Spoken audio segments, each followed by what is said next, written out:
Who doesn't love movies? If you don't love movies like we love movies, you're wrong. The sports ball people have their fantasy leagues, but what about us film nerds? The Fantasy Movie League was born. And each week, you choose 8 movies for our personal cineplexes and compete in leagues for the highest grossing box office total. Of course, each cineplex has to build their lineup within a budget, with each movie costing a certain amount. So, let the FML chatter begin! Hello again. Welcome back, everyone. Thank you for tuning in to the Fantasy Movie League podcast here on the Completing the Shelf channel. I am Alex. He is Chris. We'll be speaking about Week 2 of the Fantasy Movie League and looking forward to Week 3. So I think it was a pretty decent weekend at the box office. Chris, did you get to go have a chance and see any movies this week at the box office with your loved ones? Last week I saw Guardians and Wonder Woman. Oh, so you just patted your own box office, didn't you? It was awesome. Good. Well, don't tell me about Wonder Woman. I haven't seen it yet. Oh, okay. I'm glad you finally got a chance to understand what Mary Poppins, y'all, has in the world. So it's if you don't understand that, you need to go to the theaters this week. Go see Guardians. You'll thank yourself and thank me probably. Send me a tweet saying thanks, Alex. You're a genius. That's the only chest pounding I'll have for this week. So let's go ahead and dive right in. We're going to start recapping Week 2 of the Fantasy Movie League. No surprise, at the top of the heap was an expected flick that we expected to kind of repeat at the top of the helm, and that was indeed Wonder Woman.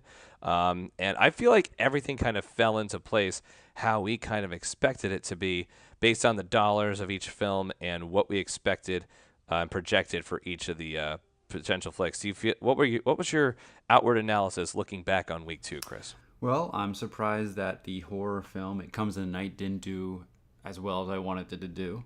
But it had a lot of tough competition. It did. But I thought it would be that niche thing for the horror crowd. But I know. I agree. So let's just dive right in. We still had available to us back in Week 2 the lovely medieval times biopic that was King Arthur, Legend of the Sword, dropping 61+% down to only a measly $455,000 in weekend gross. Did you call that a biopic? Yeah, a biopic. Biopic. It's not. That was the joke. Thank you. You just explained that to our listeners. I'm glad you decided to fill that in. So King Arthur comes in at number 15, dropping 5 spots, considering that there were 4 new movies out. That's not good. Snatched dropped 8 spots from number 8 to number 14. That also had a big hit. And I think it lost over like 2/3 of its screens that it might have had hanging on to. It only made $491,000 over the weekend. Not a very good weekend. I think that's the end, you could say, for Amy Schumer and Goldie Hawn. I don't think it's going to be really in theaters beyond this week. I think there's a lot of movies that are coming out next weekend that are going to remove that from a lot of screens. But like we said last week, it's made its budget and then some. So, it's probably victory for that little movie. Yeah, Fox is happy. They're moving on. They're smiling. Unlike King Arthur, which had a $175 million budget and only made $38 million. I mean... I'm not in charge. I don't. Choices. It's just I don't know what they were thinking. But Guy Ritchie's a brilliant mind. I just don't know what happened that they couldn't get better success out of it. And I'm not gonna blame the marketing team, but at the same time, it didn't look like a true medieval flick just from the trailer. It's weird. I don't know. It had way too much like science fiction, I feel like, elements towards it, and just too much elements of like something like the Snatch movie from way back when in the mid-90s, if you remember that lovely little or it's just cinema fatigue with King Arthur and that whole lore. I don't think Arthurian legend isn't as popular today. And again, I don't feel like I ever heard about it leading into it, but I digress. That's a big flop in the box office numbers in terms of its total gross and its budget. Completely agree. What was not a flop was The Boss Baby. Overall, it's grossed 171 million and it's 11 weeks in the theaters. This week, though, only $500,000. Only down like 17 plus Not percent, bad. but it's only sitting on like 400 screens over the weekend. If it's still in theaters this week, it will have like one 10 a.m. showtime between now and Friday, and that's going to be it. I don't see it to really be effective beyond this week, and I don't even think it's available to pick anymore, which is a blessing in of itself. Still no budget reported on Box Office Mojo. Still no budget. Still no budget. So it was volunteer efforts all the way. But I have to say, what was the Seth Rogen food movie Oh, right. where they compelled people to do the animation and not pay them? I'm going to think about this movie and not remember the name of it. That's what's going to bother me for the rest of this episode. And we'll probably have someone tweet in and remind us what it was, but that's okay. Sausage Party. That's it. Anyway, we're done talk. Let's stop talking about a sausage party for an all-male podcast. Moving on. Oh boy. Diary of a Wimpy Kid, The Long Haul, continues to disappoint. Fourth week in the box office, only $656,000, down nearly half of its previous gross from the weekend, and it lost like more than twice its number of screens available. So that we knew was not going to be a good pick. If that's something you decided to do, then well, I told you not to. Some people decided, well, that it was going to be a wise and sage-like move, and maybe the kids out of school would save it. That was failed and fleeting dream. In line to see Wonder Woman, there was a father with two kids seeing Wimpy. And I'm like, all right, they're helping me out. Yeah. Maybe they went for every showing in the weekend because he couldn't get his kids away. Anyway, moving on. Debuting at number 11. Nah, that's never a good way to start. Debuting at number 11 from Fox Searchlight was the 523 theater debuted movie, My Cousin Rachel. I'm surprised it debuted at that spot in this lineup. I'm not. So go My Cousin Rachel. I thought it was going to be lower. Well, that's okay. Then that's kind of you. Because if it made more than $1 million, I would have been shocked, absolutely shocked. The fact that I got that close doesn't really surprise me, but doesn't kind of wow me at the same time. It's just kind of like meh. I mean, it's only on 500 something screens, so that's pretty good. That's not bad. I mean, I think we can thank inflation for that. What? You know what I mean? Do they have 3D showings of this? They bet. Oh my god! Yeah, go see My Cousin Rachel in IMAX 3D, and said no one ever. Down 3 spots to number 10 was Everything.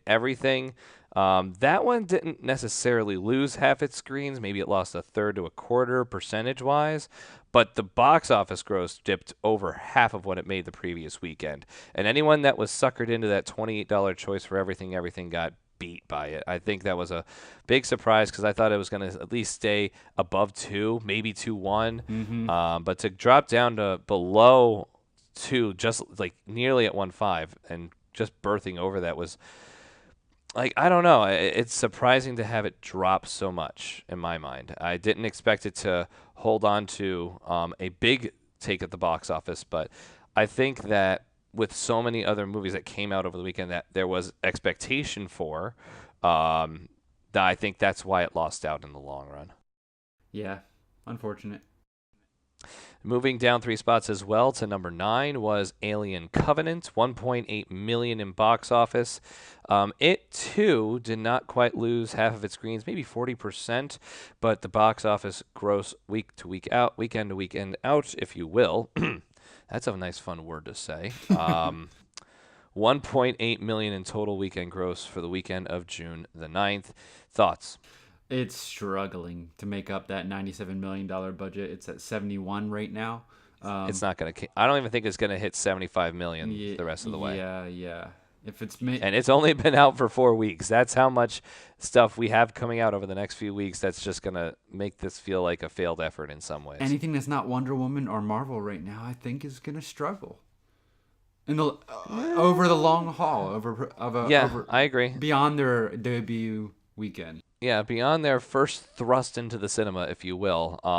If it's not opening weekend for, like you said, a comic book movie or possibly even something that might come out from like a Disney or DreamWorks or Pixar or something like Sure, that, sure. I think it's going to struggle heavily for the rest of the way.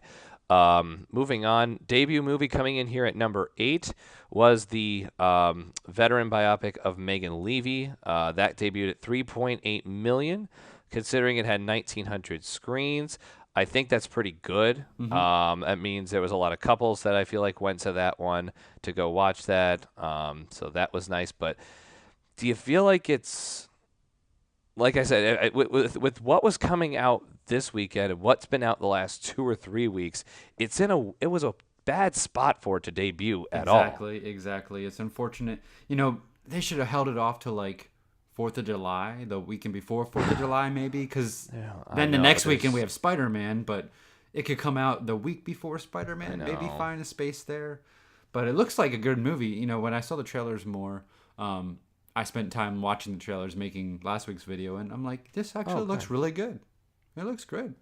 I'm not going to spend I movie money on it. That's a I big know. thing. With the junkets of press that Kate Mara did, it really looked like it had some nice points to it, and it seemed like it hit the heartstrings. But it's summer movie season. Yeah. It's not awards movie season. It's not Tribeca season or anything like that where Sundance has its, okay, we like this from Sundance. We're going to release it 6 months later. That didn't happen here. It just felt like it was bad timing.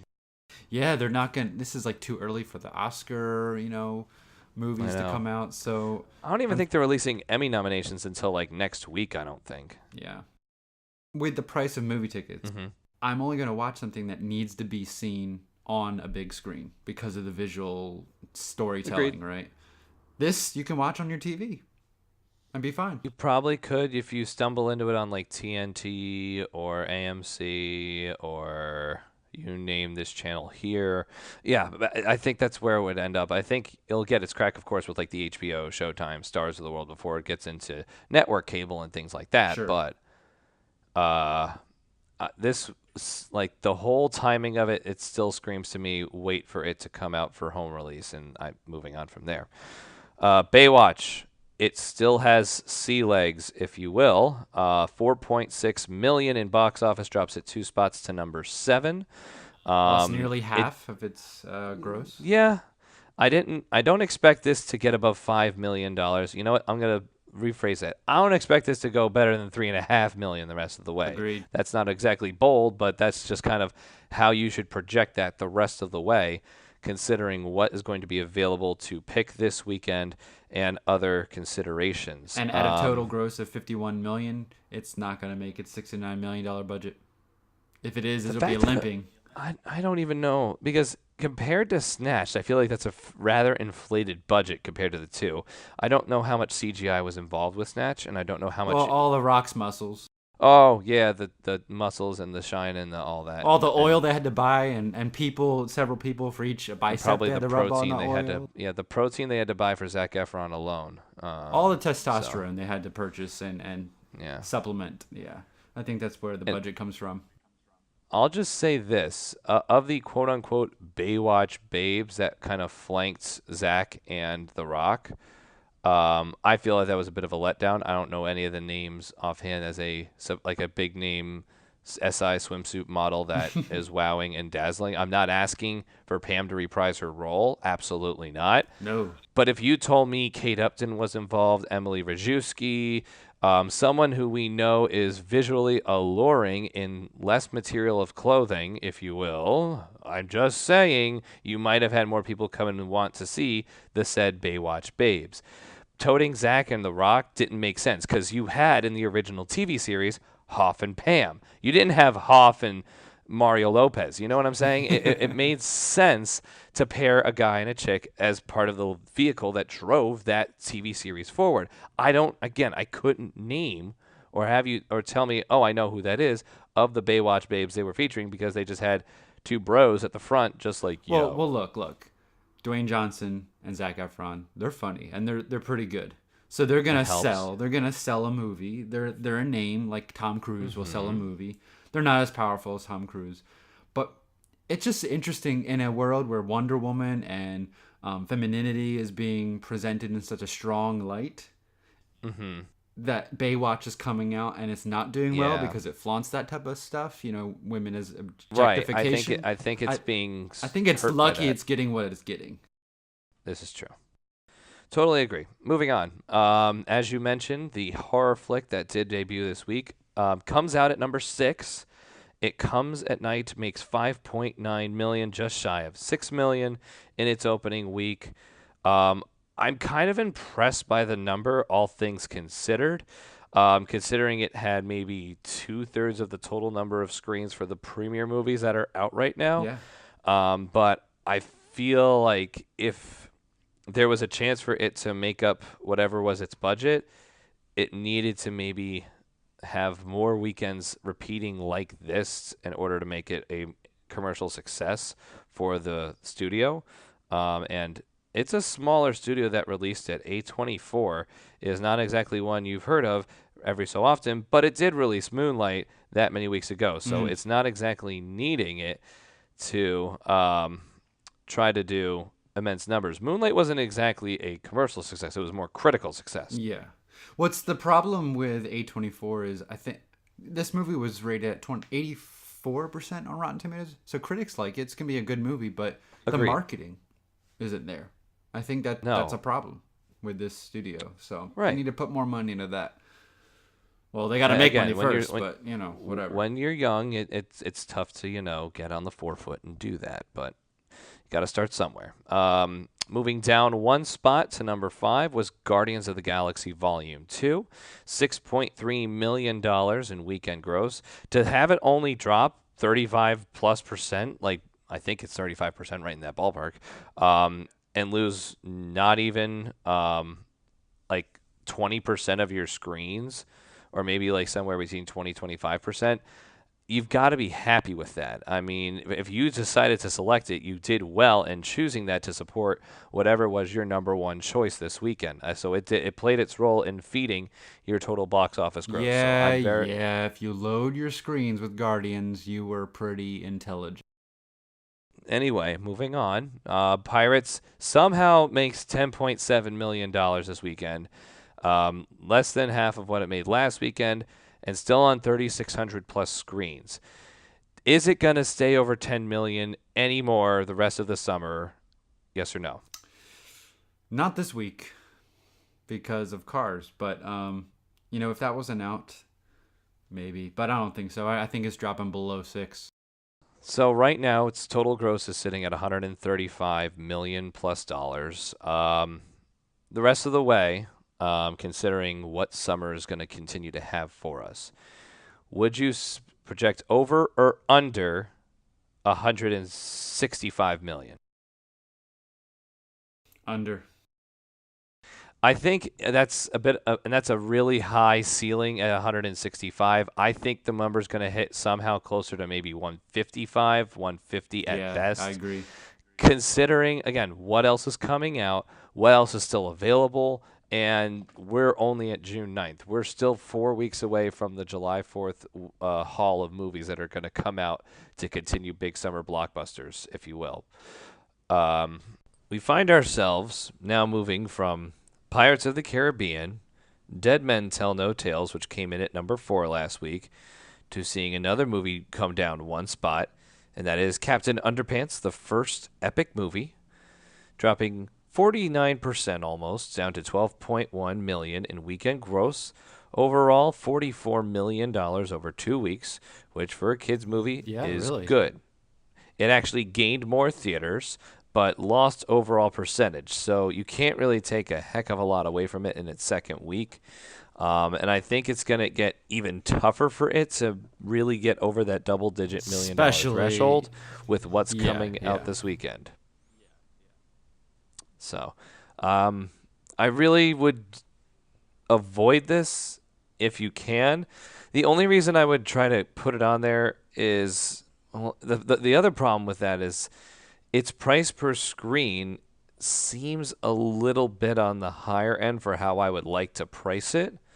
I mean, it is accurately reflecting how it placed compared to the other movies below it, but at the same time, I don't feel like you can really feast on it as a multiple screen option coming up. That the movie that dethroned Captain Underpants at number 2 is the debut of The Mummy.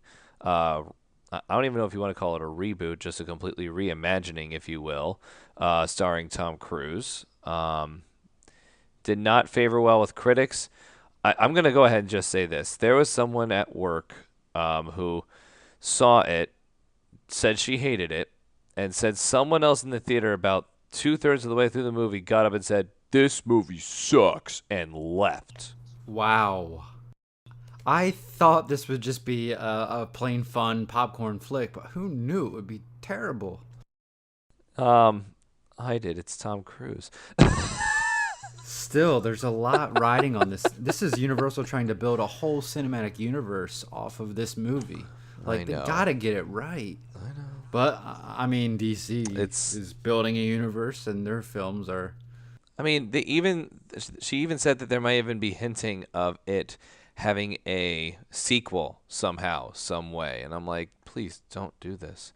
In terms of adventure remakes, BoxOfficeMojo.com reports that between 1980 and the present, when there have been movies that have been remade from the adventure genre, The Mummy falls in as the 19th highest grossing movie.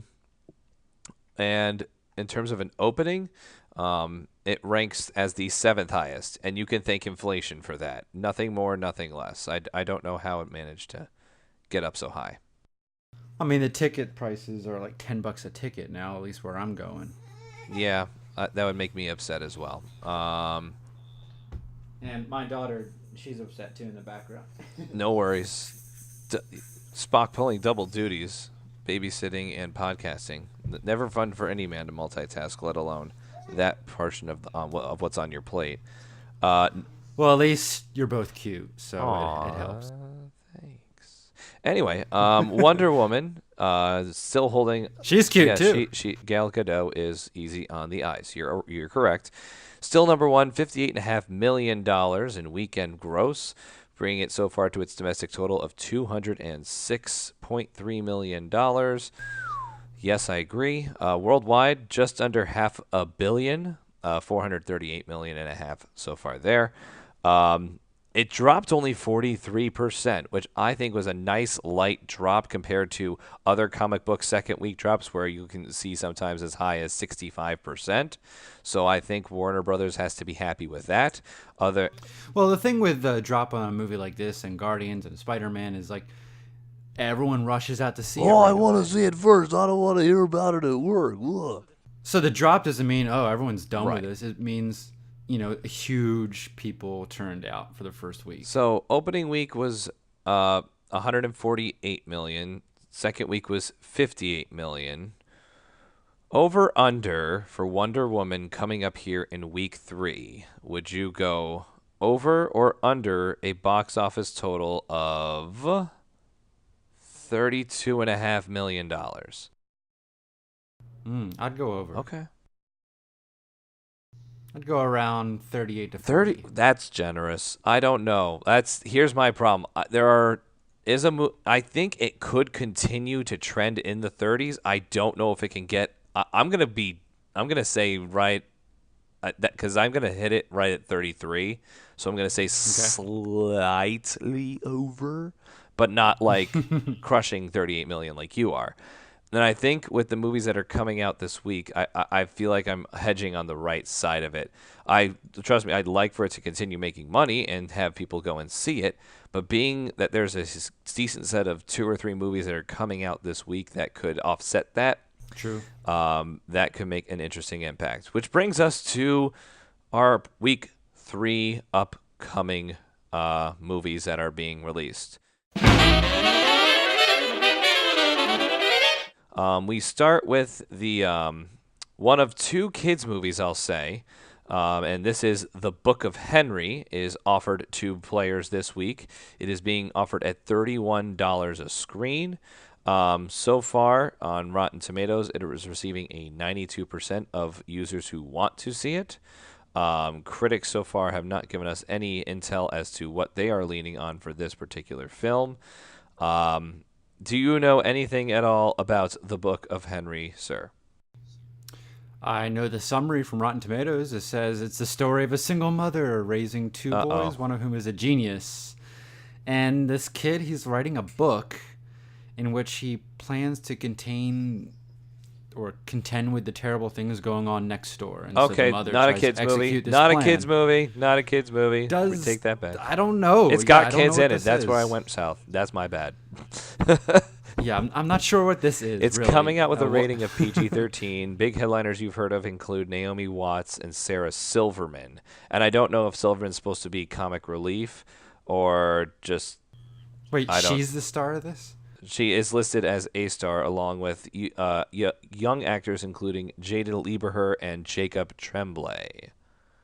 I'm automatically Yep. out. Anyway, next movie that we need to mention that is coming out brand new is the, I guess we can call it action flick, 47 Meters Down. More like a thriller, right? Like, kinda like trying to mystery, be Jaws. suspenseful. Yeah, I'm with you there. Headliners on this one include Matthew Modine, Mandy Moore, and Claire Holtz. Also with a PG-13 rating. Synopsis gives it as two sisters vacationing in Mexico become trapped in a shark cage on the ocean floor. As their oxygen starts to run out with great white sharks circling them. Great white sharks, excuse me, not great white shirts. The sisters must find a way to get to the surface to stay alive. Rated PG-13 per the Motion Picture Association of America for sequences of intense peril, bloody images, and brief, strong language. Now, is it just bloody images, or is it actual images of blood? I'm not sure. I'm leaning towards the latter more than the former. I think it would be wise Currently, to go with the latter. out of 6 possible reviews on Rotten Tomato, 4 fresh, 2 rotten, giving it a 67%. A little early on projections, but at a screen cost of $105, I think you're losing money in terms of your potential box office gross. For sure. If I'm going to give a projection to the upcoming film, 47 Meters Down, would you go over or under $9.5 million? Ooh. That's a harsh rating, I know. Jeez. I would go under. Okay. I would go maybe 6. You're worse than me. Because I was... Well, consider it comes at night. Didn't get to 6. Megan Lee. I know, didn't and get to 6. I just now have heard about this for the first time ever, and us discussing this Exactly. on the pod. So and as much as I like the new refreshed dramatic actor that is Mandy Moore, courtesy of This Is Us on the NBC television programming network, I can't remember who Claire Holt is. You could try to tell me who she is, but I've never heard of her. Sorry, I just live under a rock, I guess. And Matthew Modine. Oh, you've heard of him. Did you say he was in Matthew it too? Modine. Was part of the great war movie back in the day known as Full Metal Jacket. And most recently, he has played on the Netflix original series Stranger Things. Oh, yes. He was there. Fantastic. He somehow also appeared in... Dark Knight Rises. Yeah. He replaced the police commissioner. So, but it was one of those things I'm like, wait, that was him? Oh, yeah, it was him. So, one of those sort of... Kind of the name you recognize, but you're like not sure where. Yeah, from. so would you say he's B-list or C-list? Who knows? I don't want to categorize people. That's kind of you. Moving on, next movie that is got people's eyes and ears perked up is going to be the girl troupe comedy Rough Night. And this... Scarlett Johansson. Yes, ScarJo. Round of applause for ScarJo. This is when the Black Widow gets married and they have a a girl's night Edgy out. R-rated comedy, 5 best friends from college, played by Scarlett Johansson, Kate McKinnon, Jillian Bell, Ilana Glazer, and Zoe Kravitz. They reunite 10 years later for a wild bachelorette weekend in Miami. Their hard partying takes a hilariously dark turn when they accidentally kill a male stripper. Amidst the craziness of trying to cover it up, they're ultimately brought closer together when it matters most. Yes or no? Are you calling this the girls, the all girls hangover? Yeah. Yes. But Scarlett Johansson in any project elevates it for me. Yeah, I think Kate McKinnon's going to be a very good comic relief. She's Australian in the That film. makes no sense. I saw the trailer. I'm like, Why? okay. Looks like it could be funny, but maybe all the funny bits were in the trailer. Who knows?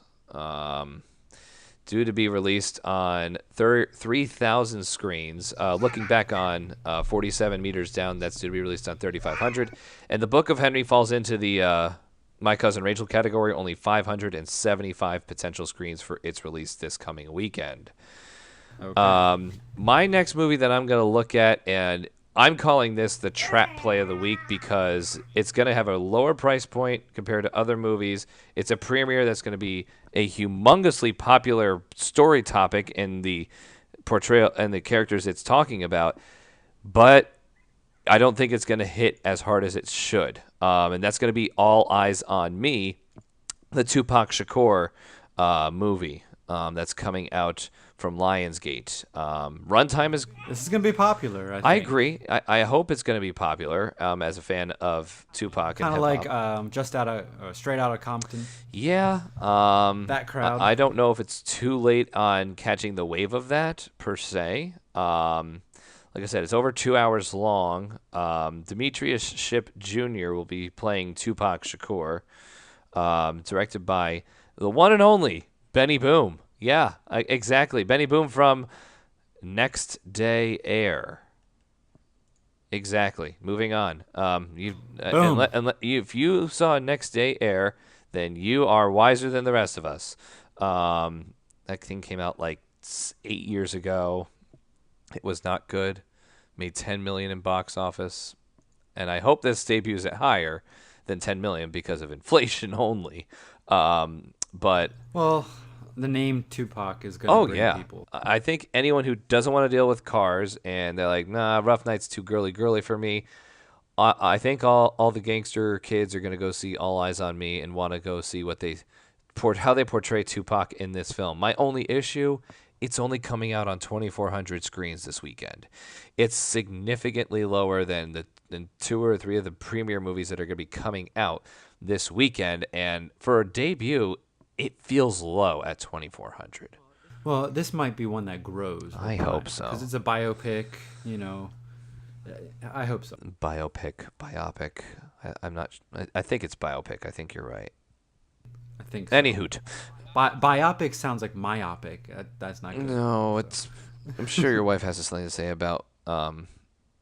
Yeah, biopic, biographical movie. Yeah. Anyway, we can discuss language and pronunciations at some other time.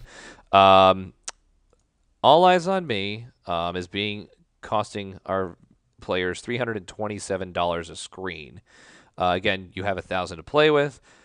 3 of those, and you're pretty much digging yourself a grave, obviously. But I wouldn't think you'd want to try to play that alongside of Wonder Woman. You're automatically digging yourself a hole with less than $200 to go at that point. We'll get into pricing on films in just a second, but over/under for All Eyes on Me, $13 million. Oh, sure. Over or under? Oh. I mean, you could say it's a push and just call it $13 million.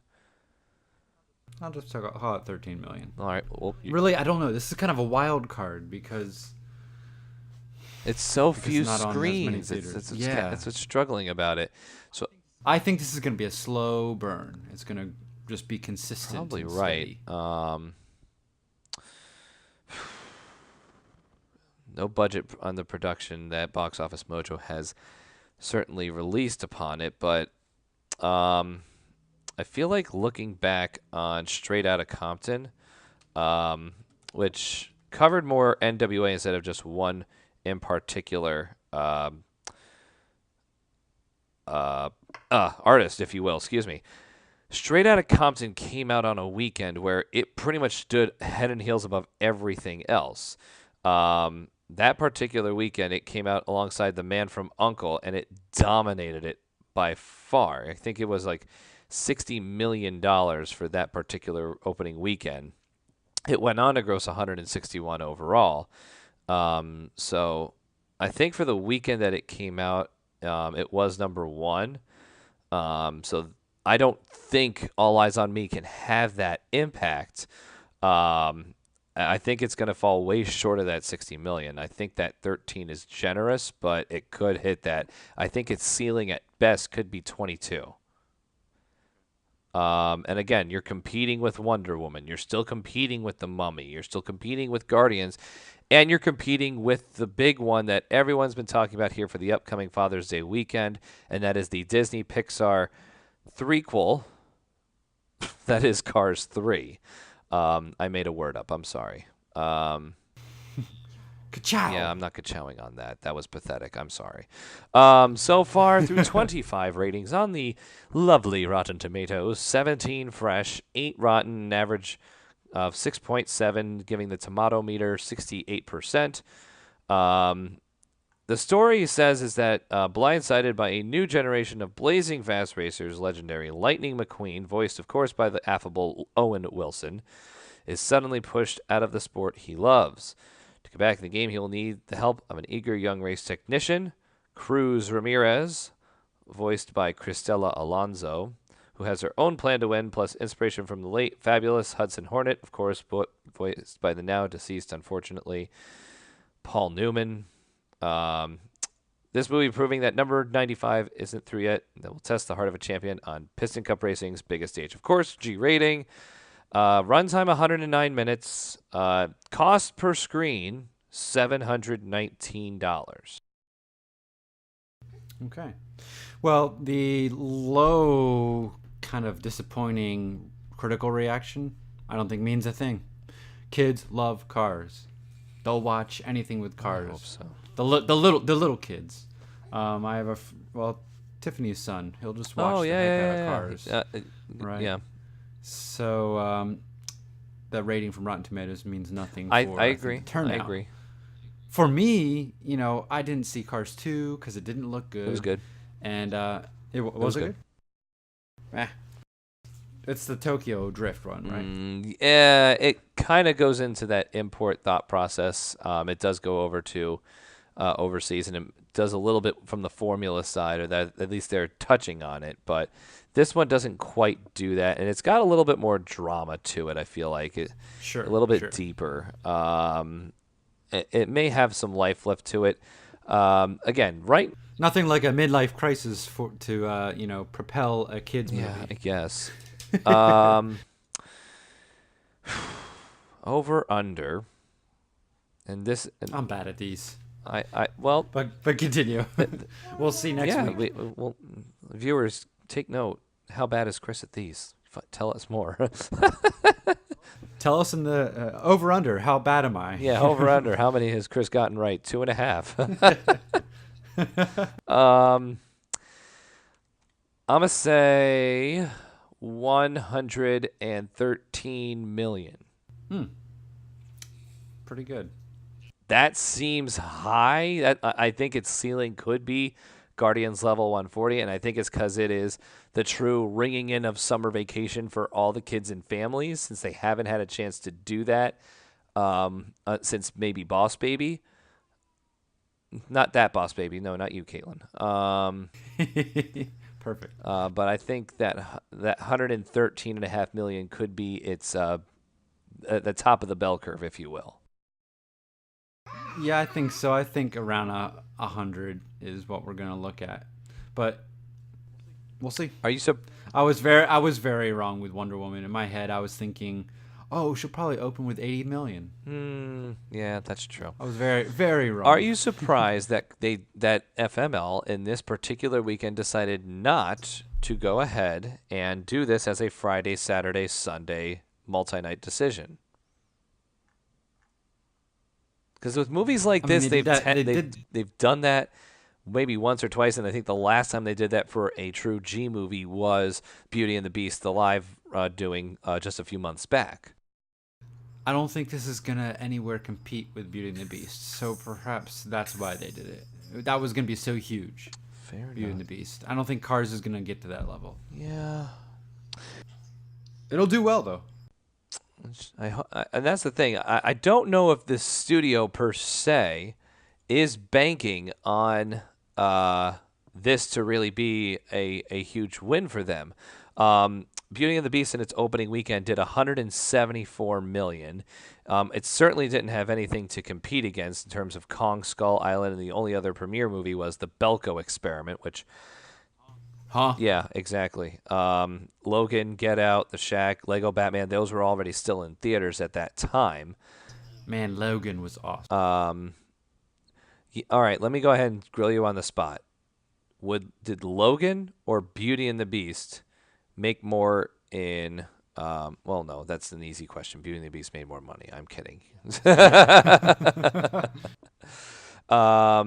It's funny, when Beauty and the Beast came out, it was only $10 million short of Logan's total gross to that point, which is insane to think about, but, that's the power of Beauty and the Beast.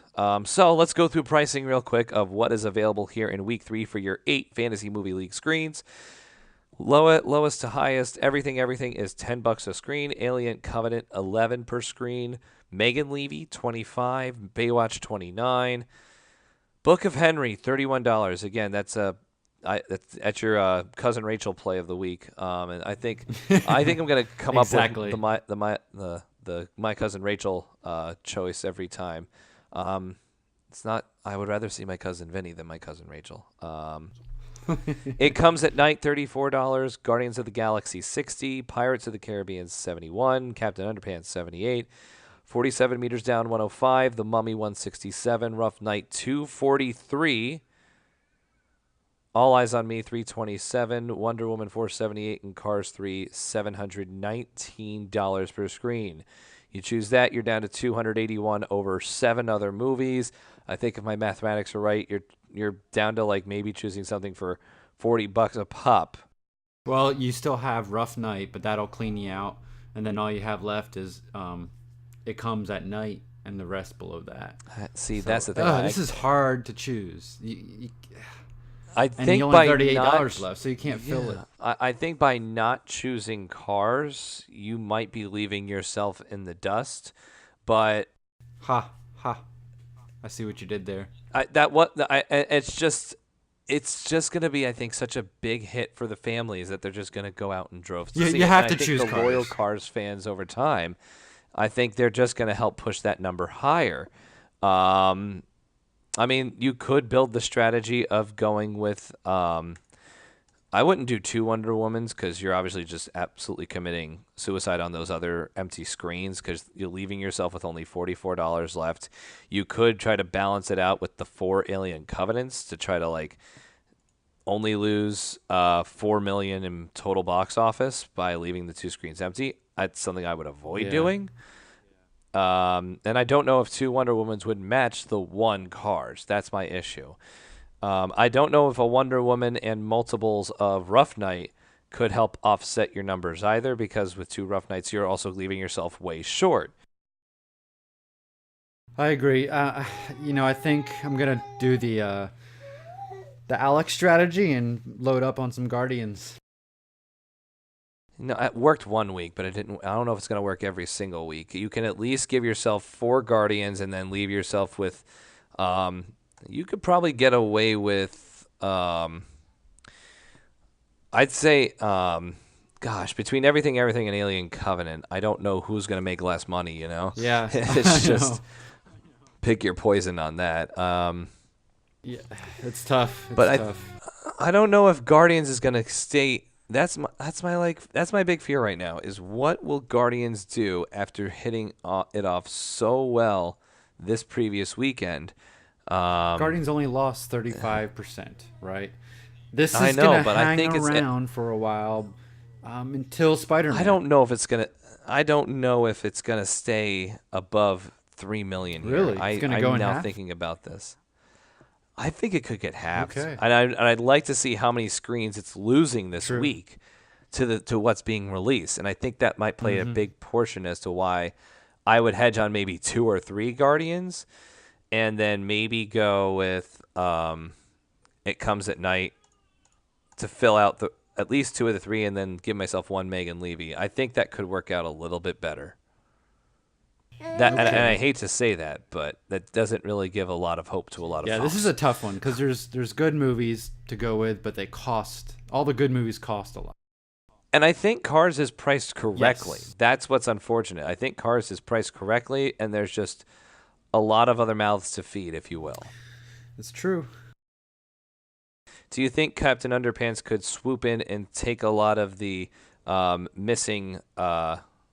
missed out times that Cars 3 could be sold out on for parents who are like, well, my kids are going to get restless. I better go do this. Go. We're going to go see Captain Underpants. It did add screen. But how many more could it possibly add? It added only 95. It's going to, I feel like with 3 movies coming out on 3,000 plus screens, this could drop by about that 600 mark that Pirates and Guardians did last week. You're right.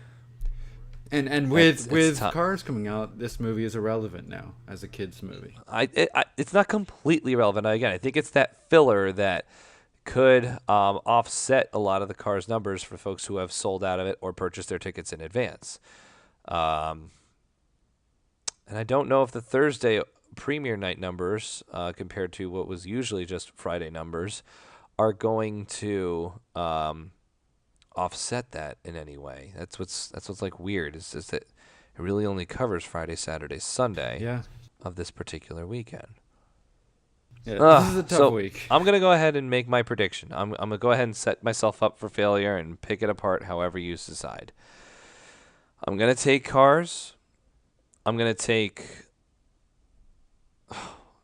I can't believe I'm going to choose this, but I'm going to go ahead and load up on the Underpants. I'm going to take 2 of those. I'm going to take 1 Guardians, giving myself the option to do 1 Megan Levy and 3 Everything's. I don't like it, but this is my best opportunity to make sure I've got it filled and give myself the best hope of if I don't pick Cars 3, I feel like I'm going to lose out. Yeah, you have to choose it. I mean, that's the big opening one. Yeah, I think I'm going in some kind of that combination too. Megan Levy is a attractive one to me to put in somewhere. Right. Because trailers actually came out like the day before the movie came out, so people have seen it a little bit now. And I think now with the press junket coming out as well, and Kate Mara appearing on more and more of the media, it's just like, well, I really don't care to see a kids movie, and I've already seen Guardians. Let's try Megan Levy. That could be the mindset of some of the more middle-aged or 30-something or maybe even 50-something folks that haven't had a chance to go to the movies, and they say, Father's Day weekend, I want to go to the movies. Let's try a war movie. That could work out quite well for Megan Levy. It could. Well, I think right now, as it stands, with your guidance, I think right now I'm putting Cars, Captain Underpants, 2 Guardians, 2 Megan Levy's, an Alien, and an Everything. Okay. We'll see. Again, it's just, I think it's the ball game and the tug of war you're playing as to which does worser of the two between Everything and Alien. Alien Covenant. Yeah. And Megan Levy. I want that to do well. It looks really good. I kind of want to see it. But I agree. All right, well, should we wrap it up? I think we can. Let's wrap up by recapping what happened in the Fantasy Movie League completing the shelf week 2. Yes. And coming in the rear, once again, is my wife, bless her heart. Jennifer's Gone with the Movies. This week she only made in week 2 $194 million. I'm sorry, that's overall. I'm sorry. She only made $81 million last week. Sheesh. So she has yet to get a win here in the summer season. Enterprises Cineplex comes in at number 2, $83.7 million. His overall is still at $208 million, keeping him in first place. But your fearless leader, mother of all box offices, did load up on Guardians.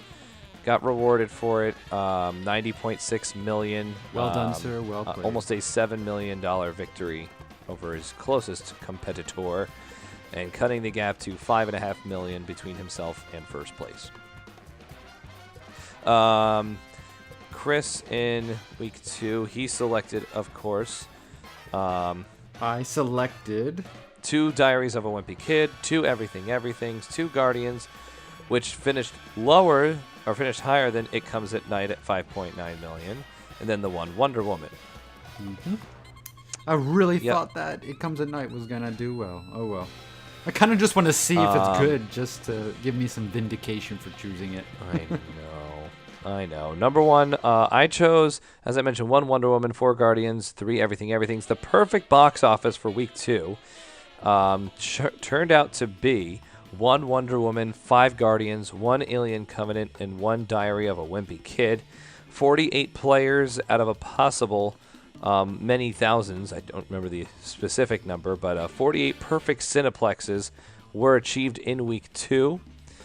So join the Completing the Shelf League on Fantasy Movie League. Find us on Facebook at Completing the Shelf, fantasymovieleague.com, and search for Completing the Shelf. That just about wraps it up. For Chris, for Alex, thank you for joining us here in for our Week 2 recap, Week 3 preview. Good luck to everyone, and we'll see you at the